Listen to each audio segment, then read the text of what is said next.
hommage aux anciens rois d'Agonlé et le 33e anniversaire de Sa Majesté d'Agonlé, Agonlé Oussouyé Toukandi. Les autorités administratives, leur majesté, distingués invités en vos rangs, grades et titres respectifs, honorables invités, mesdames et messieurs.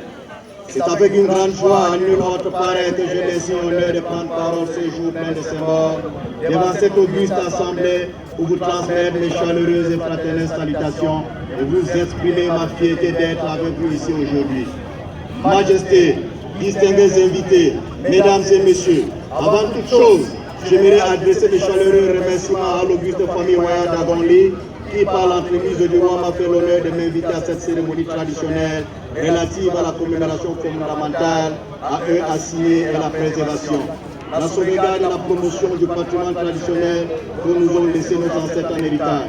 Cette cérémonie qui nous rassemble ici aujourd'hui est une démonstration de votre engagement à œuvrer à la mise en valeur de nos richesses culturelles, symbole de notre identité traditionnelle et socio-culturelle. Nous avons été choisis par nos ancêtres dans la lignée royale pour garder le temple du patrimoine traditionnel et mystico-religieux dont les secrets de communication entre les vivants et ceux de l'au-delà sont jalousement conservés et transmis de génération en génération.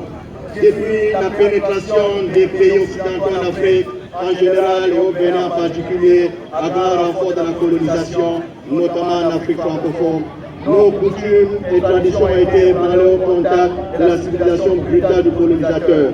Victimes de l'aliénation culturelle, plusieurs de nos frères et sœurs africains ont abandonné leurs coutumes pour embrasser la culture coloniale en dehors des régions modernes et importées. L'éloignement de la culture et de la tradition africaine a été l'occasion pour le colonisateur de s'approprier quelques reliques objets d'art, symbole de la puissance mystico-religieuse du pouvoir ancestral. Ces objets ont été emportés en Europe et fièrement exposés dans les rayons des musées à des fins touristiques et académiques à prix d'or. Heureusement que les gardiens du temple sacré ont su attiser la flamme de nos traditions afin qu'elles ne meurent pas au contact du choc de civilisation. Nos cultures et traditions sont des leviers à notre développement socio-politique et économique.